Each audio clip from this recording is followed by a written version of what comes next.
रवि जी, अब बताइए सोना नहीं तो और क्या, क्योंकि दिन तो शुभ माना जाता है और ज्यादातर भारतीय जो हैं वो इसी दिन का इंतजार करते हैं इन्वेस्टमेंट को लेकर। तो कौन कौन से ऑप्शंस बचते हैं इन्वेस्टमेंट के लिए फिर? अ, ज्यादातर भारतीय की बात करेंगे तो गोल्ड तो इकोनॉमिक ड्रिवन प्रोडक्ट है जो कि इंडिया से ड्राइव ही नहीं होता है, तो इंटरनेशनल डिमांड और सप्लाई पे ड्राइव होता है। तो अगर मुझसे पूछें तो गोल्ड गोल्ड में एंट्री और एग्जिट लोड बहुत ज्यादा है कि एंट्री करने में और एग्जिट करने में अगर गोल्ड हम फिजिकली भी खरीदने जाते हैं तो 3% का एक्स्ट्रा जीएसटी भी देना पड़ता है। तो हमारे अकॉर्डिंग तो गोल्ड फिजिकल खरीदने से अच्छा है कि गोल्ड हम अगर ट्रेड करने के पर्पज से लेना है तो डिमैट में लें, और अगर इन्वेस्टमेंट के पर्पज से लेना है तो equity is better than gold, क्योंकि गोल्ड का प्राइस भी तो अनसर्टेन है। गोल्ड का प्राइस भी अप एंड डाउन होता है, इक्विटी भी होता है, but in a longer run equity is much better than gold, क्योंकि इंट्री और एग्जिट जब हमें चाहिए हमने बेच के तुरंत पैसा कैश कर लिया, और कोई वो जीएसटी का भी टेंशन नहीं कि हमें इतना जीएसटी पे करना है, ये पे करना है। तो हमारे लिए अभी भी इक्विटी मच बेटर है कंपेयर टू गोल्ड। बिल्कुल। अब शास्त्री जी आपके पास आते हुए, इस दिन आपने कहा कि तिथियों को लेकर आपने चीजों को क्लियर किया है, लेकिन इस दिन अगर कोई इंसान गोल्ड में इन्वेस्ट ना कर पाए तो क्या शास्त्रों में कहा गया है? केसर खरीद के लाएं, केसर हम्म। तिलक लगाएं भगवान के पूजन करते समय। कोई पुराण खरीदें, 18 पुराण है जो पढ़ सकते हैं, समझ सकते हैं। रामचरितमानस इत्यादि ग्रंथ महा ग्रंथ है, इसी में खरीद सकते हैं। कोई जरूरी नहीं कि सोना ही खरीदना है। सोना आपके सामर्थ्य है तो लीजिए, नहीं तो कहीं घबराने की कोई जरूरत नहीं है।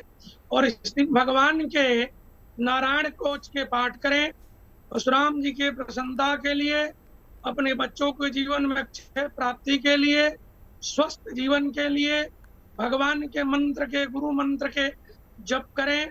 नमो भगवते वासुदेवाय महामंत्र जप करना चाहिए। आज के दिन भगवान सूर्य उच्च के और चंद्रमा उच्च के हैं, इसीलिए अक्षय तृतीया का महाफल योग माना जाता है। जी। पिता के परम भक्त ऋषि परशुराम हुए। गुरु माता पिता के सेवा करें। अपने घर में बड़े बुजुर्ग को पीला वस्त्र दान करें, धोती हो, अंग वस्त्र हो, पटका हो, ये देने से भी प्रसन्नता होती है। बिल्कुल। बल्कि सामर्थ्य के अनुसार चांदी, तांबा, कॉपर कोई वस्तु एक घर के यूज के लिए आप खरीद सकते हैं। बच्चों के पढ़ने वाले जो बच्चे हैं उनके जीवन में आज लेखनी सरस्वती का कोई भी एक ले लें, पढ़ने की वस्तु कोई भी, लेखनी है, कलम है, पुस्तक है, उससे ज्ञान की प्राप्ति होगी। ये बहुत और जरूरी है। अक्षय बिल्कुल तृतीया पे बिल्कुल एक दान की बड़ी महिमा है। बिल्कुल। मैं लौटती हूँ शास्त्री जी आपके पास, आपने बताया कि बच्चों को भी क्या करना है। मैं लौटती हूँ। वान्या जी, जरा अगली 3 राशियों के बारे में जल्दी से बता दीजिए, क्या करना है उनको, क्या खरीदना है, क्या दान करना है? थैंक यू नवजोत जी। कर्क राशि की अगर हम बात करते हैं तो आप लोग जो है चांदी खरीद सकते हैं, मोती खरीद सकते हैं, चावल का दान कर सकते हैं, और इसके अलावा जो है दूध का दान भी आप लोग आज के दिन कर सकते हैं। मूनस्टोन का जो है वो भी आप दान कर सकते हैं। शिव पुराण जो है आप आज के दिन अपनी राशि के अनुसार किसी भी मंदिर में दे सकते हैं। भगवान शिव से जुड़ी कुछ भी पुस्तकें जो है आज आप किसी मंदिर में दे सकते हैं। सिंह राशि की अगर हम बात करते हैं तो आप लोग जो है तांबा दान कर सकते हैं।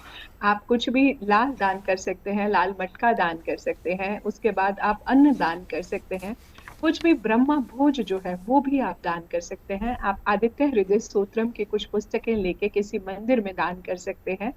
इसके अलावा गाय को आप जो है गुड़ खिला सकते हैं, और आज के दिन आप गुड़ का दान भी कर सकते हैं। ध्यान रखें, सूर्य अच्छा रखना है तो पिता की सेवा आप हर दिन करें, और पिता को भी आप आज कुछ गिफ्ट दे सकते हैं। कन्या राशि की अगर हम बात करते हैं तो आप जो है किसी भी मंदिर में किसी भी ऋतु के जो फल होते हैं वो फल आप दान कर सकते हैं। पंखा दान कर सकते हैं। हरी मूंग जो है वो भी आप दान कर सकते हैं। इसके अलावा जैसे आप पन्ना दान कर सकते हैं, हरी मिठाई, पान दान कर सकते हैं, पान की मिठाई जो है वो दान कर सकते हैं, परवल की मिठाई जो है दान कर सकते हैं। छोटे बच्चों को कुछ ग्रीन कलर के पेन्स दान कर सकते हैं, और ग्रीन कलर के टॉयज भी आप आज के दिन दान कर सकते हैं।